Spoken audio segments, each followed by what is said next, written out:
So I want to start out by asking you to imagine that you're a communications technician on a distant world in another solar system, facing an environmental disaster, and your people, the experts on your planet, have run out of solutions. So you've been charged with trying to detect transmissions from other worlds that might be able to solve your problems and allow your civilization to survive, this impending disaster. And you've been scouring all kinds of frequencies, and one day you finally receive this transmission from this distant planet called Earth. And here is what you hear. Here, a vegetarian. Now, what if I told you this Chevy Silverado is a vegetarian? It's true. It's one of over 1.5 million Chevys that can run on E85 ethanol, a cleaner burning fuel that comes mostly from the earth. But if you don't like the name E85, you can call it a stir-fry or waka-waka vegetable burning Chevy. Or you can just call it a vegetarian. Chevy, from gas-friendly to gas-free. That's an American revolution. So you see this and you say, wow, here's a civilization that has vehicles that are vegetarians, that run on vegetables, and you say this civilization must have a lot going for it. And you pay more attention to these transmissions coming from Earth, and you keep on looking at them, and then you come across another one. It is this one.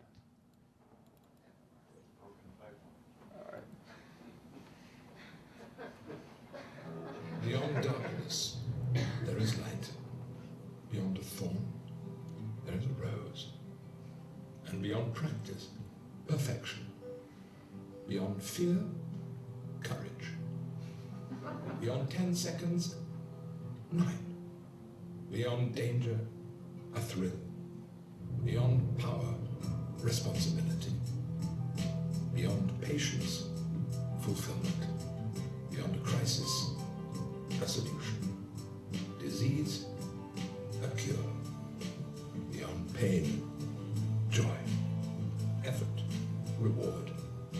Winter, summer. Beyond darkness, light. Beyond petroleum, BP. You think, wow, what is this civilization that can overcome all problems? Has this kind of level of optimism and can-do-itiveness, or whatever you might call it. So, this really inspires you. You said this civilization, can really help us. And then finally, you see another one, and this kind of clinches it for you.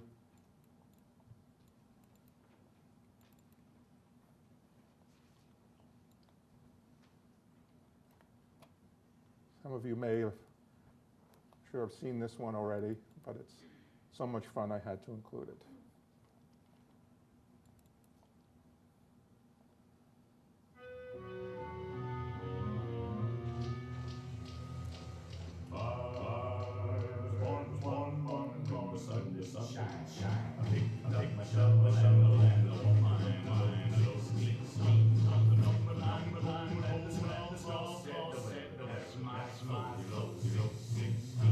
It doesn't sound right.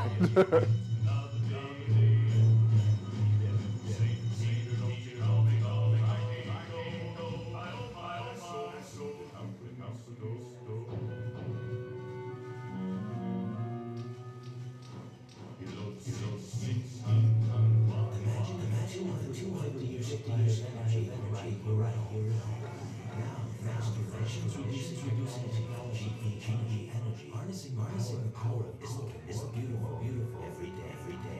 Another pure imagination. GE imagination at work. Of course, the transmissions from Earth are not perfect, and that one had double audio. But anyway, you get the point, and you decide, well, this civilization, not only does it solve environmental problems, but it does so in a sexy way, with sexy coal miners, and you decide, okay, you run to your superiors, and you tell them all of our problems are solved. All we need to do is get in touch with these Earthlings, and they'll tell us how to solve our disaster. Well, people on this planet may also be tempted to think that corporations are the solution to the environmental problems that we face. I mean, after all, we are bombarded, every day with these kinds of commercials, basically telling us that oil companies, automakers, and other large corporations have all the answers. That big business is the solution to all of our problems. Don't worry about global warming, right? Don't worry about peak oil. Don't worry about pollution. Big business is going to solve everything, and you can just kind of sit back and relax and consume, and everything will be taken care of. Well, this really isn't the first time that large corporations have tried to align themselves with people's concerns about the fate of the Earth. Back in the late 1980s and early 1990s, there was another effort going on, and some of the places where it happened first were in Britain and Canada. For example, in Britain, the big supermarket chain Tesco, kind of the Walmart of Britain, started this campaign to encourage their customers to buy environmentally friendly products. In Canada, the big mining company Inco started running ads promoting the fact that they were reducing their sulfur emissions from their smelters. Of course, they didn't mention in the ads that they were doing so under government orders, but still they made a big deal over this fact. Then in 1990 in the US, which was the 20th anniversary of Earth Day, a lot of large corporations, including General Motors, DuPont, and the like, decided to get on this same bandwagon and began running ads kind of promoting their environmental credentials. And in fact, a bunch of them put on an exhibit at the National Mall in DC called Earth Tech, in which they were displaying all the ways in which corporate created technology was solving all these problems. Well, there were a few problems that they faced in trying to get across this idea that they were the saviors of the Earth. First of all, a number of environmental groups immediately began debunking these claims. In Britain, the group Friends of the Earth gave out what they called the Green Con Award to the most misleading and deceptive corporate advertisements or green advertisements. The winner was British National Fuels, which at that time was arguing that nukes were good for the environment. Sounds familiar? We've also heard that recently here.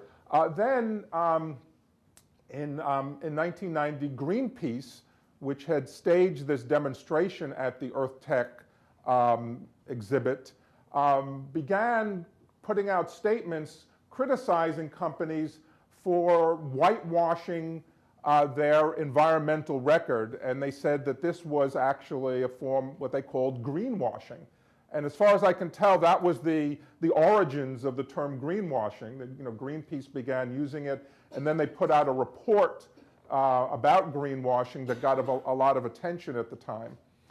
And although companies spend a fair amount of money at airing these commercials and putting ads in magazines, my impression is that they didn't get very far at that time, in part because I think a lot of people realized that these efforts were really, in some ways, nothing more than an attempt to distract attention away from some very well-known environmental disasters, including the Exxon Valdez oil spill off of the coast of Alaska, the Bhopal incident in India. Corporations were also seen as the main culprit in perhaps the main environmental crisis of the time, which was the deterioration of the ozone layer. And somehow they just didn't convince people that they were really the solution to the problem rather than the problem itself. So here we are, almost 20 years later, where we're basically seeing the same thing all over again. In a sense, we have a new set of problems. We have global warming, and corporations are again, coming forth and presenting themselves as the solution. So I think the main question is whether they're going to be more successful this time than the last time around. I think they have a few things going for them. For one thing, the environmental record of the federal government, under the Bush administration, has been so dismal that any kind of initiative by the private sector is going to shine in comparison. Even trivial steps, seem good, when you have a central government that really isn't doing very much on the problem and perhaps, making things much worse. The other thing they have going for them is that the environmental movement has become much less adversarial. In fact, a lot of environmental groups have decided that the best thing to do is to partner with companies.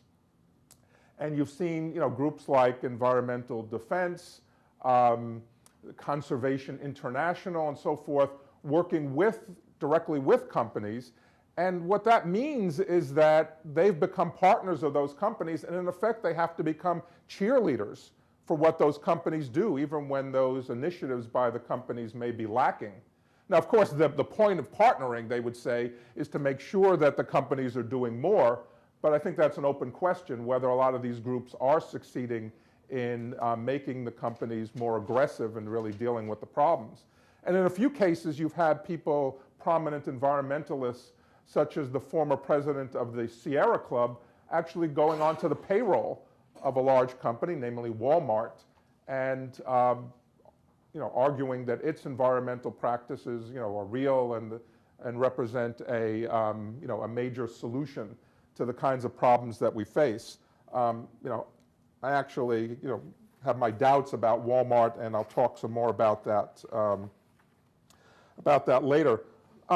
I think this kind of environment that we're in poses a serious challenge to journalists, among others, because it's, you're in an environment where there's this kind of bandwagon effect going on, where corporations are making grandiose claims or working very hard to influence public opinion, and even the people who are getting a lot of praise for their environmental initiatives, people like Al Gore with a Nobel Peace Prize and an Oscar, are working closely with corporations. There were endless corporate sponsors of the Live Earth concert last summer. So if you as a journalist are looking at this, you might feel like kind of the skunk at the garden party if you begin to question whether all of this is real. But I think journalists do have to question that, and actually there are some encouraging signs. There have been some articles, even in the mainstream business press, that have been, raising questions about this environmental bandwagon. For example, the Wall Street Journal did a big story last fall looking behind the eco-imagination campaign that General Electric has promoted so heavily. And they found, for example, that even people inside the company were kind of skeptical about it, that the company's suppliers weren't happy about it. And they took a closer look at what GE was really doing. And first of all, they were finding that the company was still selling a lot of big ticket products like coal-fired, turbine, engines that were not very friendly to the environment, were very bad for global warming. And some of the better stuff that they were selling were things that they had been selling before, like wind turbines, but now they just saw a new marketing opportunity for that, and it really raised the question of whether they were advancing the cause, or just kind of exploiting a sentiment among the public. Business Week then did a story about this where they focused on this company, the Aspen Skiing Company, which had won a bunch of awards for its environmental initiatives, and the reporter describes touring a lot of these facilities with with one of the executives of the company, who at a certain point I guess couldn't take it anymore and finally said, "Who are we kidding? We're really not making a dent in the problem here, and the idea that we can turn this around is really highly dubious." And he pointed out that his company in particular had to spend enormous amounts of energy making artificial snow, right? Because that was their basic, business model, and just the idea that, the amount of snow might be affected by the climate change, and the idea they were using all this energy to try to recreate old conditions just, seemed pointless. But the fact that Business Week, put this on its cover, entitled the story "Little Green Lies," I think is an indication that, maybe, the media are not kind of going along in lockstep. There are times when it seems like, this environmental bandwagon is, is similar to what happened in the lead up to the Iraq War, where journalists, were, reluctant to go against what seemed to be the conventional wisdom. But, maybe we'll be lucky this time, and journalists will not, at least not all journalists, will go along with that. And I think there are some encouraging signs, although I think we need a lot more of that in order to overcome the level of hype and greenwash that we're confronted with all the time.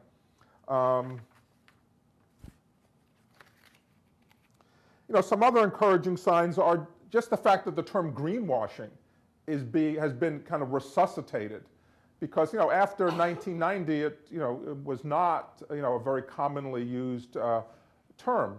But if I did a Nexus search for the past 6 months and found that newspapers and other publications have used the term over 700 times in the past 6 months, which I think is is a lot more than in the past few years. So I think it's very much become part of the lexicon, and that term by itself is kind of succinctly expresses skepticism about corporate green claims.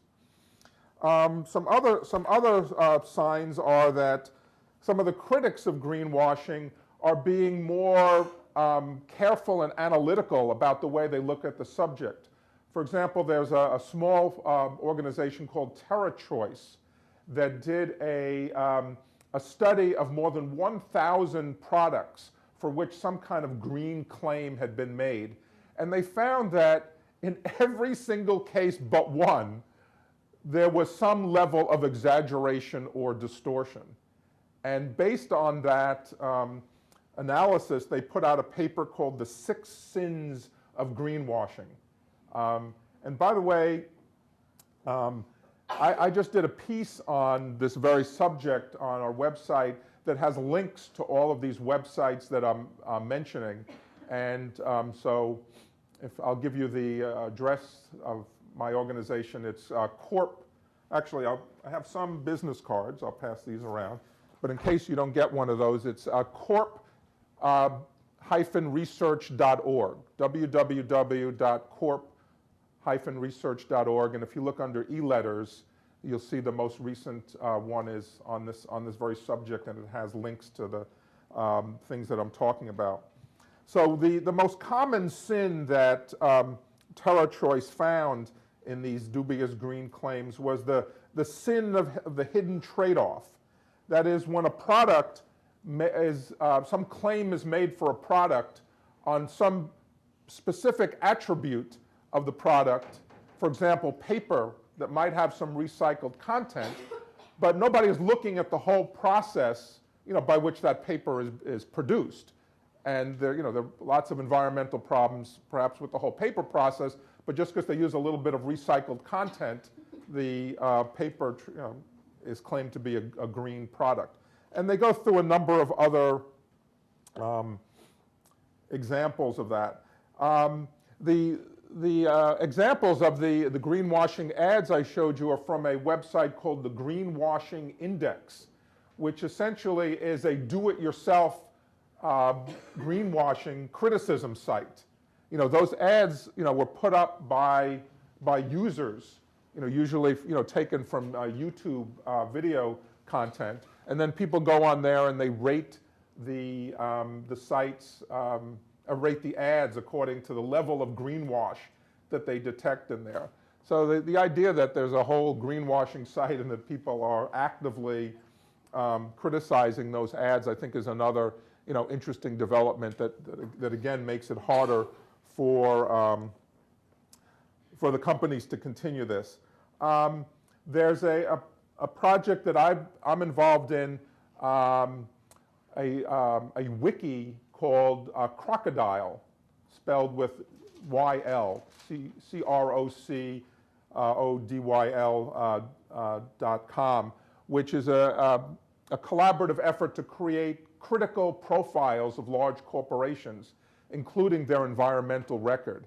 And the idea is that ultimately people can use this as a source to go to do things like compare what a company is saying in its environmental ads to its actual record, and as a result of that, be able to tell whether you feel like you're being misled in these ads or not.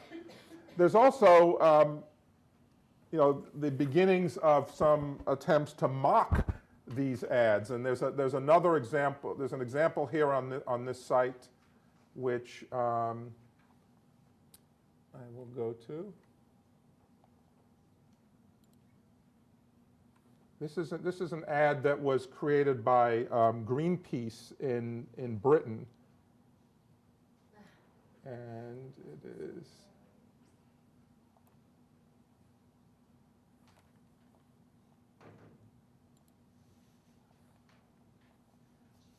Any of you who are very sensitive to bawdy humor might want to close your eyes.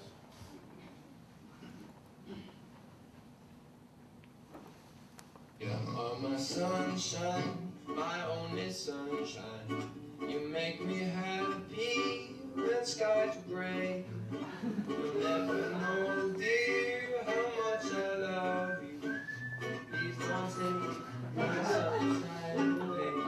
Oh, you are my sunshine, my only sunshine.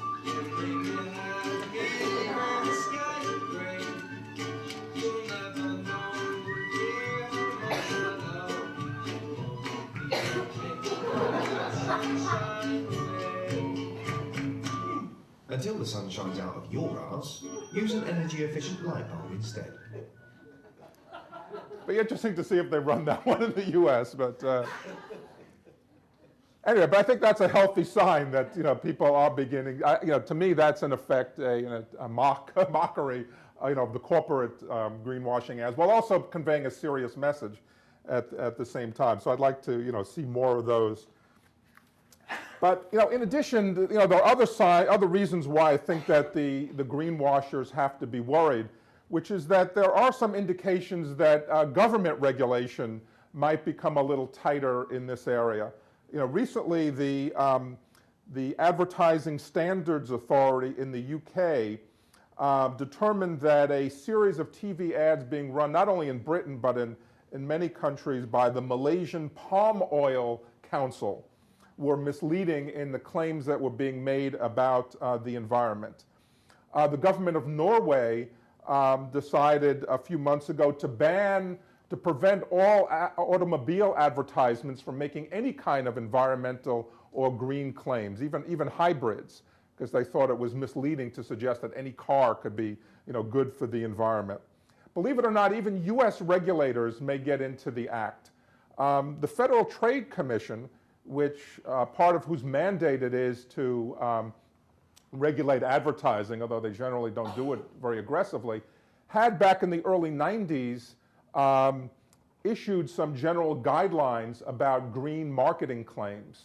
And recently, reacting to this kind of barrage of claims, in that corporate America has offered us, announced that they're going to be reviewing their regulations, the assumption being that they might make them stricter and prevent companies from some of the more outlandish claims that are going on. One of the things that they're focusing on first are these carbon offsets that have become so popular now. In fact, the FTC had the first of its public forums and focused on these. And as I'm sure most of you know, these are attempts to for both individuals and companies to feel like they can offset their activities which contribute to global warming by paying money to some company which claims that it's going to invest in a project that's good for the environment and somehow reduces greenhouse gases.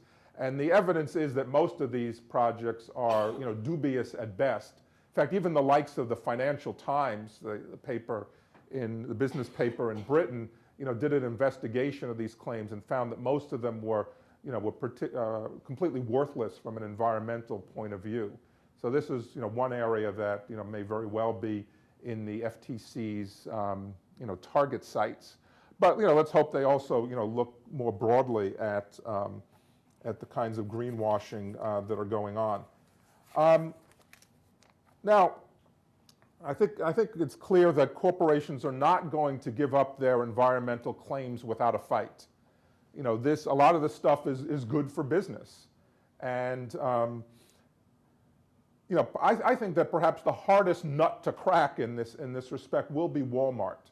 And some of you may know that Walmart has really gone out on a limb in terms of its environmental claims. Back in late 2005, its chief executive, Lee Scott, made a very sweeping speech about how he wanted his company to change in terms of using less energy and doing things in a way that were more friendly to the environment.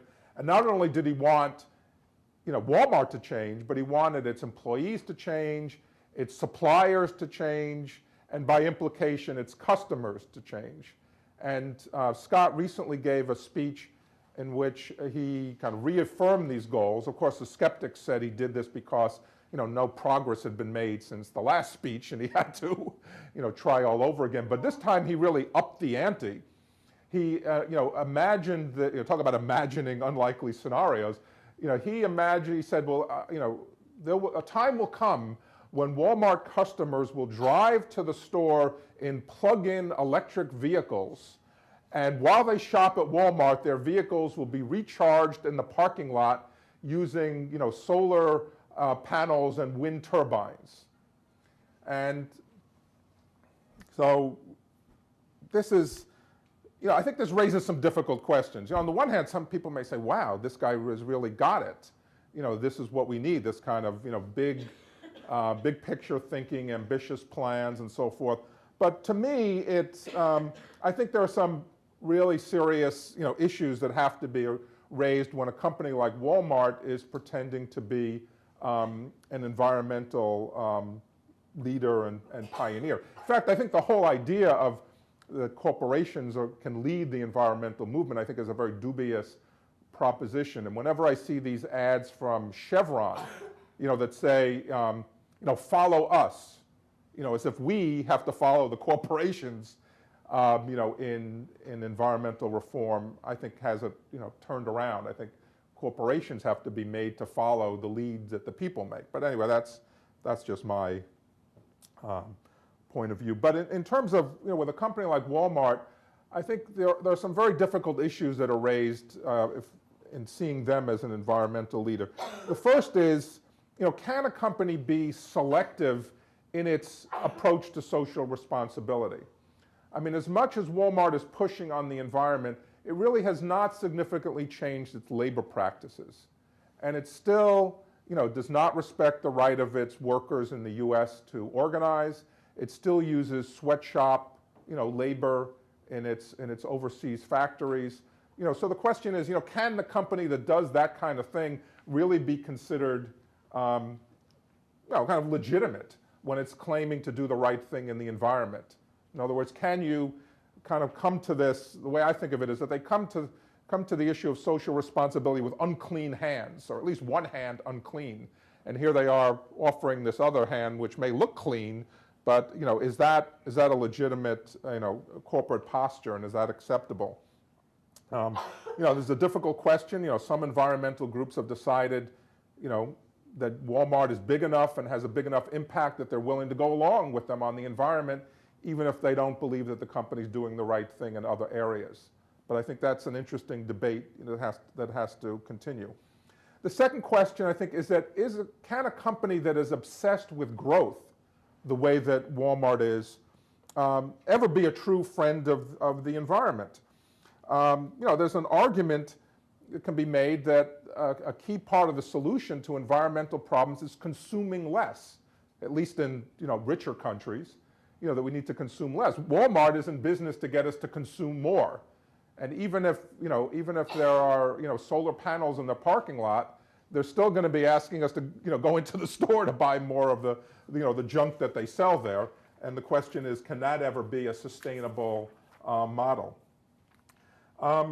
Then can a company whose business model depends on people driving to the store, ever be considered, truly green? I mean, is it realistic to think we're ever going to be at a point where, automobile driving is benign as far as the environment is concerned? I mean, even if emissions are reduced, the whole way in which, communities have been affected in terms of sprawl and, just the way people kind of organize the built environment, with big box stores like Walmart is, to me, is a big question of whether that, can ever be, considered something that's not significantly harmful to the environment. Then there's the question about Walmart's obsession with cost cutting, right? Because they're kind of in the business of, getting their suppliers to produce goods, at the lowest possible price, so that they can pretend to be selling these goods to us at, at low prices. But like, what are the environmental, costs of that? Not to mention the labor costs. And basically they're squeezing their suppliers, and can they really expect their suppliers to adopt green policies, which often involve, expenses, and spending more on their production procedures? Can they really expect the suppliers to do that when they're being forced by Walmart to constantly lower their prices? I think that's, again, a highly, dubious proposition. And finally, to me, there's a question of whether a company as Walmart can ever be more of a benefit than a burden on the environment. I think there's a growing consensus in environmental circles that a certain degree of localism and a lot more moderate-sized, maybe small, but doesn't always have to be tiny, but at least moderate-sized enterprises are the way to go. The idea that large, globalized corporations like Walmart, are the solution, I think, is a notion that's really, at odds with the way a lot of people in the environmental movement are thinking. In fact, I think that is a question that, is relevant not only to Walmart, but really to business in general. And this is really where I want to end and, open up the discussion. Is it really realistic to think that the likes of General Electric and Chevron and Walmart, can ever solve these problems? Because of all the indications that, to a great extent, they are the problem.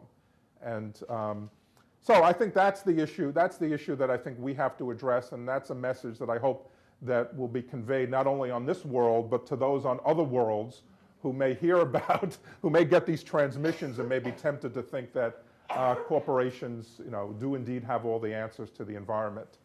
So I'll stop there and I want to open it up for discussion and get your thoughts on some of these questions. Thanks very much.